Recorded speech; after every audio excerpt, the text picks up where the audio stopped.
오늘은 리더님들과 함께 놓치고 싶지 않은 나의 꿈, 나의 인생이라는 책을 가지고 이야기를 나누고 싶습니다. 오늘 제가 제목을 한번 정해봤거든요. 제목은 나는 오늘도 나를 믿는다 라는 주제예요. 리더님들 코로나19를 통하여서 지금 최근에 진짜 많은 변화들을 맞이했죠.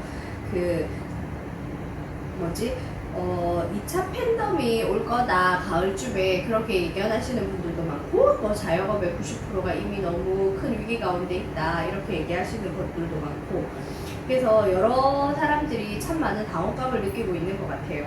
이게 요번에 학교 같은 경우에도 지금 학생들이 2학기 수업들을 어떻게 할 것인지 그래서 대학이 문을 닫을지도 모르겠다 그런 이야기들을 하면서 이러다 우리 대학 사라지는 거 아니야 막 걱정하는 목소리들도 굉장히 많죠. 최근에는 그래서 진짜 많은 변화들이 온대요. 최근에는 그 건물을 짓는 기준들 같은 경우에 과거에는 지진에 대해서 내진 설계를 한다든지 그런 DVD를 했다면 최근에 건물 짓는 기준들이 바이러스에 대응해서 이렇게 한다는 거예요. 그래서 열 감지를 한다거나 얼굴 페이스 인식을 한다거나 이렇게 해서 만약에 예를 들어서 그 엘리베이터 이렇게 탁 누르는 게 찝찝하잖아요. 그러면 이제 이걸로 탁 인식을 하는 거죠, 얼굴로. 그리고 또 체온이 37도 이상이 된다. 그러면 문이 안 열린다든지 그런 다양한 것들이 사회 전반에 참 많이 작용하고 이렇게 영향력을 미쳐서 변화들이 굉장히 가까이 다가오고 있다고 합니다. 그래서 많은 위기들을 저희들이 만났었죠. 역사 속에서. 그래서 금융위기도 있었고 하지만 진짜 이 코로나만큼 최근 50년간 전 세계가 생명의 위협을 받고 개인이든 기업이든 국가든 한 사람도 영향을 받지 않은 일이 없었던 사건이 없었다. 그렇게 얘기할 만큼 진짜 코로나가 정말 많은 영향들을 우리 삶 가운데 미치게 되는 것 같아요. 그래서 옛날 같으면 영화관 가서 영화 보는 것들이 이제 더 이상 하지 않잖아요. 전부 넷플릭스로 옮겼다든지 백화점 가서 쇼핑하던 것들을 사람들이 온라인 쇼핑몰로 이동을 해서 거기서 쇼핑을 하고 이렇게 우리는 눈에 싹 보이진 않아서 그래 그 변화들이 일어나겠어 내지는 약간 뭔가 일어나는 것 같은 변화들 정도로 감지하는 분들도 있을 거고 아니면 앞서 얘기한 것처럼 자영업자들이 너무 힘들다 그래서 진짜 요즘에 은행에 그렇게 줄을 많이 선다잖아요. 대출하기 위해서 그렇게 생명의 위협을 받는 분들도 계시죠. 그게 이런 변화 속에 사람들이 이동하고 있죠. 어느 구간에서 그러니까 예를 들어서 이 구간에서 저 구간으로 모두들. 그런데 우리는 과연 이 변화 앞에서 적절하게 변화에 대응하고 있을까라는 생각들이 듭니다. 최근에 진짜 화두가 되는 여러 가지 키워드들이 있거든요. 그 중에 하나가 이 마인드 컨트롤이라는 키워드가 있대요. 이게 뭐냐면 사람들이 그러니까는 이 코로나로 인해서 여러 가지 경제적인 어려움도 겪고 그 다음에 집안에 있으면서 가정 불화가 그렇게 많아졌대요. 그래서 부부간에 다툼도 많고 이혼소송도 많고 그러면서 정신적으로 우울감을 느끼는 분들도 많고 그래서 거기에 대한 마인드 컨트롤에 대한 얘기들을 참 많이 하게 되죠. 이게 저도 2월부터 저희들도 코로나를 경험하면서 여러 가지 생각들을 참 많이 했던 것 같아요. 그러면서 스스로 감사하려고 케빈이라는 책을 보면서 그렇게 마음을 다스려서 온데 갖다 붙이면서 있는 것에 만족한다, 감사한다, 지금 이 순간에 즐거워한다, 그렇게 붙였어요. 그러니까 파트너가 하는 말이, 너 왜 그렇게 열심히 붙이느냐, 하도 안 돼가지고, 내가 내 마음을 지킬 수가 없어서 내가 그렇게 했다라고 얘기를 했었거든요. 참 많이 사람들이 노력하고 고민하고 애쓰죠. 근데 결국에 마인드 컨트롤이라는 거 그리고 의식이라는 거 우리가 참 많이 생각하고 하지만 최근에 그것에 대한 해답을 굉장히 단순한 곳에서 얻게 됐어요. 책을 읽다가 봤는데 정신력으로 무장한 조기 축구회가 있었대요. 그래서 정신력으로 무장한 조기 축구회가 이제 곧 앞두고 프로팀하고 경기를 하게 된답니다. 근데 이 정신력으로 무장한 조기 축구회는 반드시 이겨야 할 이유가 있었대요. 정말 이기면 안 되는 강력한 요구가 동기가 있었던 거죠. 하지만 승패는 어떻게 됐을까요? 처참한 패배. 그 요인이 무엇이었냐? 체력이었답니다. 체력. 그리고 기술력. 결국에 너무 간단한 거였죠. 그래서 이 체력이라는 것을 생각해 볼 때 마음을 바꾸길 원하잖아요. 그러면 가장 먼저 무엇부터 하여라? 몸부터 바꿔라 라는 결과를 얻게 됐던 것 같아요. 그래서 제가 이것들을 보면서 최근에 그 마인드 컨트롤이라는 거, 이게 내 의지로 되어지는 것이 아니라 사람들은 내 의지력이 부족해서 내가 작심삼일이어서 내가 이렇게 실패합니다 라고 생각을 하지만 실제로 그것은 나의 의지의 문제가 아니라 환경의 문제였고 내 체력의 문제였다는 거죠. 그래서 우리가 다시 한번 나의 의지와 환경을 그러니까 나의 의지를 탓할 것이 아니라 일단 먼저 내 몸부터 바꾸자 라는 이야기들을 리더님들께 드리고 싶습니다. 그래서 제가 최근에 이렇게 운동을 좀 하죠. 그래서 바디키도 하고 바디킷 마이핏해서 브이로그도 찍고 있으니 좋아요와 구독 꼭꼭 눌러주세요. 간단하게 그냥 공부하고 어쨌든 이런 것들을 해나가면서 느낀 게 뭐였냐면 저는 굉장히 소극적인 사람이라고 생각했거든요. 그러니까 좀 내성적이다라고 생각했는데 내가 운동을 하면서 좀 달라졌던 게 모르는 사람한테 어느 날 말을 걸고 있더라고요. 그리고 그냥 내 기분이 굉장히 업돼 있어서 즐거운 상태가 되어져 있는 거예요. 그래서 제가 그걸 보면서 건강이 그리고 컨디션이 좋아지면 그 어떤 것들도 많이 다르게 접근할 수 있겠구나라는 생각들이 들었습니다. 그래서 리더님들 승패의 요인은 어디에 있다? 체력에 있다. 그래서 무언가 하기 원하면 나의 의지를 탓하기보다 먼저 내 몸부터 바꿔라 라는 이야기들을 리더님들께 꼭 드리고 싶습니다. 그리고 두 번째로 제가 이 책의 이야기 중에 더비라는 사람이 있었어요. 그래서 이분이 이제 그 예전에 한때 미국이 굉장히 있잖아요. 이렇게 금 채굴하는 걸로 난리가 났은 적이 있었잖아요. 그래서 이 사람이 이제 스쿠님과 함께 이 서부를 돌아다니면서 금 채굴을 하게 된 거예요. 그래서 뭐 필요한 곡괭이 이런 것도 사고, 그 다음에 기계와 장비가 필요해가지고 있잖아요. 돈도 끌어모아가지고 어쨌든 시작을 했어요. 처음에 금이 좀 나왔답니다. 근데 어느 날부터 갑자기 금 광맥이 사라진 거예요. 이거 큰일 난 거죠. 지금 이 빛을 갚을 수 있을까. 그래가지고 파다가 정말 있잖아요. 도저히 못 버티겠는 거야. 그래가지고 숙부님과 함께 그 채굴 설비 있잖아요. 이것을 몽땅 싼 값으로 고물상에게 팔아치우고 고향으로 돌아왔대요. 근데 그 고물상 있잖아요. 이 사람이 진짜로 이게 금맥이 더 이상 없나? 금이 더 이상 나오지 않나 싶어가지고 좀 다르게 한 게 무엇이었냐면 광산을 잘 아는 기사를 데리고 갔대요. 그래가지고 계산을 했는데 알게 된 사실이 있었답니다. 단층에 대한 이해가 없었대요. 단층이 전 정확하게 잘 모르는데 이게 지구가 자전과 공전을 하면서 이 위치가 있잖아 조금씩 달라진다네요. 그래서 이 광산 기사의 계산에 의하면 금광맥이 더비하고 숙부가 이렇게 채굴을 단념한 지하 1m 아래에 나타나게 했어요. 그래가지고 실제로 그 지층에서 금광맥이 발견됐고 이 고물상은 엄청난 부자가 됐답니다. 이게 역사적으로 굉장히 유명한 이야기거든요. 그래서 많은 분들이 이 이야기를 하죠. 근데 더비가 이 소식을 들었어요. 고물상이 엄청난 부자가 됐고 1m 아래 금이 엄청나게 있었다.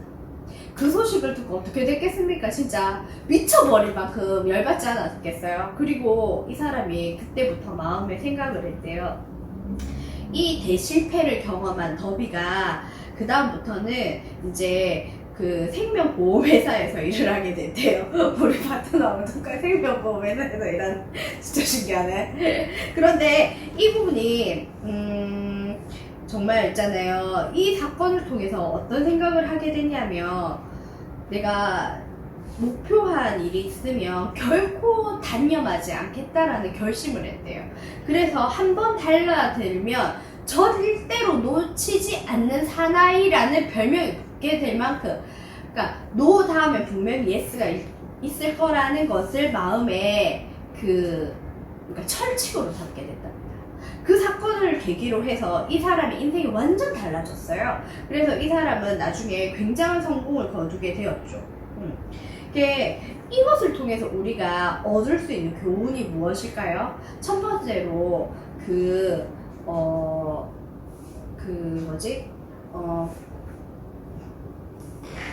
누구예요? 고물상에게서 한 가지 교훈을 얻을 수 있는 게 뭐냐면, 이 사람은 전문가를 데리고 갔어요. 그리고 그 전문가의 의견을 들었거든요.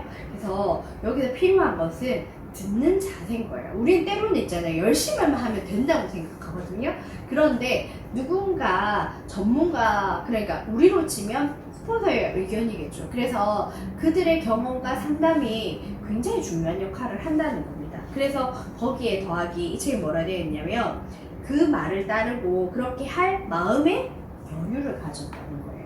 그래서 그거는 선택적인 부분인 것 같아요. 마음의 여유라는 거는. 그리고 또 하나는 뭐냐면, 더비가 그 어려움을 겪고 그걸로 자기 인생이 끝났잖아요. 그럼 그의 삶은 굉장한 새드 엔딩으로 끝나는 인생으로 끝나겠죠. 근데 인생에 이 책이요, 어떤 책이냐면, 나폴레옹 힐이라는 분이 수많은 사람들을 찾아다니면서 성공의 원리, 그 다음에 그것들이 무엇인지 이렇게 알아보고 조사해서 쓴 책이에요. 그래서 이 책을 쓰는 시간도 굉장히 오래 걸린 걸로 제가 알고 있거든요. 그래서 여기에 있는 이야기들은 거의 그러니까 감추어지지 않은 시크릿, 그냥 수학 공식처럼, 원리처럼 생각하시면 돼요. 그래서 여기서 무슨 얘기를 하냐면, 절망저편에 성공이 기다리고 있다. 우리는 나의 인생에 뭔가 절망적인 사건이 발생하면 이것으로 인하여서 내가 정말 큰 실수를 했다 생각하고 내가 내 인생이 여기서 멈춰졌다고 생각하지만, 실제로 그 다음 편에 무엇이 기다리고 있다? 성공이 기다리고 있다. 그렇기 때문에 포기하지 않아야 된다는 거예요. 그리고 여기 다음 이야기가 있는데, 더비가 그 대학을 졸업하고 금강을 막 했던 경험을 살려가지고 있잖아요. 뭔가 일을 하려고 하는 어느 날 또 이렇게 숙부님을 도와가지고 있잖아요. 숙부님 집에 놀러를 간 거예요. 그래서 헛간에서 숙부님 일을 도와주고 있었어요. 근데 숙부는 무슨 일을 하는 사람이었냐면, 그 당시 이제 노예가 있었잖아요. 그래서 흑인 소작농들을 많이 데리고 있는 대농장의 경영자였답니다. 그래서 그 당시에 흑인 노예들 같은 경우에는 거의 재산 같은 개념이었잖아요. 그래서 죽이기도 하고 맞죠? 그렇게 팔기도 하고 막 이렇게 하잖아요. 그게 어느 날 한 조그만 소녀가 헛간문을 딱 들고 일하는 숙부님한테 왔는 거예요. 더비도 그때 숙부를 막 도와주고 있는데 그 꼬마가 이렇게 얘기했답니다. 엄마가 50센트만 받아오라고 하셨어요. 그래서 숙부가 안 돼! 돌아가! 이렇게 소리 지르면서 화를 내신 거예요. 그러니까 그 소녀는 네 하고 고분고분 대답하고 그냥 가만히 그 자리에 있었던 거예요. 그래서 숙부가 한참 일을 하다 딱 뒤를 돌아보니까 그 소녀가 그냥 가만히 서 있는 거예요. 너 지금 여기 뭐 하는 거야? 빨리 가지 않으면 혼내줄 테다! 이렇게 막 화를 내신 거죠. 근데 그 소녀는 네 하고 공소리도 가만히 있더라는 거예요. 그렇게 막 한참 일을 하다가 또 그 소녀를 딱 보게 된 거죠. 너무 일에 몰두한 나머지 잠시 잊고 있었는데 그 소녀가 거기 있다는 것도 보게 된 거죠. 그래서 이때 이제 숙부는 너무너무 화가 난 거예요. 너무너무 화가 나가지고 막 위협을 강화하면서 눈에서 막 그 분노를 막 쏟아부으면서 당장 안 하지 못해! 이런 표정으로 쳐다본 거죠. 그러니까 이 소녀가 어쨌든 엄마는 50센트가 필요한 걸요? 이렇게 얘기한 거예요. 그러니까 어떻게 됐을까요? 그 노발대발한 흑인 주인이 그 아이에게 갑자기 수그러들면서 주머니에서 50센트를 꺼내서 그 아이에게 주더라고요. 이 사건이 너무 충격적이었던 거예요, 더비가. 그래서 이 사건이 뭐지? 도대체 이게 무슨 일이지? 라는 생각들을 하게 된답니다. 제가 이걸 보면서 그냥 어떤 교훈을 여기서 얻을 수 있을까라는 생각들이 들었어요. 여기서 우리가 얻을 수 있는 교훈 가운데 하나는, 우리가 늘 얘기하지만 이 소녀는 아마 한 번도 나 오늘 50센트 못 가져갈 건데 라는 생각하지 않고 그냥 기다렸던 것 같아요. 무엇일까요? 진짜로 있잖아요. 긍정적으로 생각한 거죠. 이 일은 될 수밖에 없어라는 거죠.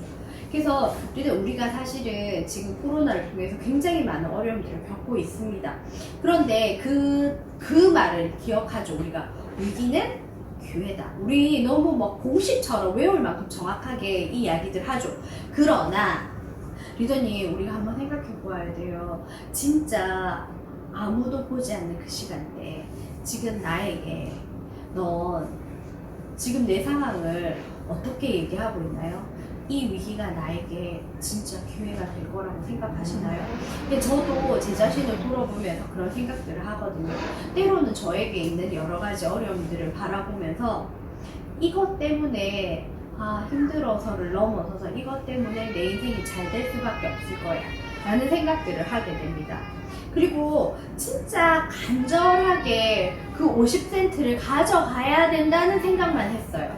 그래서 저는 이것들을 보면서 그 생각했거든요. 진짜 간절한 소망, 간절한 목표, 그거는 이루어지구나 라는 생각들을 하게 되었답니다. 그리고 이 소녀에게 얻을 수 있는 교훈이 무엇일까 좀 생각해보면 물러서지 않는 어떤 집념 이런 것들이 있다고 생각이 들어요. 그래서 제가 다시 정리해 볼게요. 어른들도 꼼짝 못하게 한 어린 소녀의 교훈이라는 타이틀이었거든요. 그 흑인 어른을 꼼짝 못하게 한 이 교훈에서 첫 번째, 물러서지 않는 집념. 뭔가 해내고자 하는 사람들이 가지고 있는 특징 중에 하나는 내가 반드시 이것을 해내겠다 하면 거기에 대해서 타협이 없다는 거죠. 두 번째는 간절하고 강력한 소망. 그다음 세 번째는 명확한 목표, 그리고 네 번째는 긍정적 사고방식을 이야기할 수 있을 것 같습니다. 리더님, 우리 함께 이런 것들을 마음에 새겨서 진짜 해내는 리더들로 성장했으면 좋겠습니다. 감사합니다. 구독과 좋아요를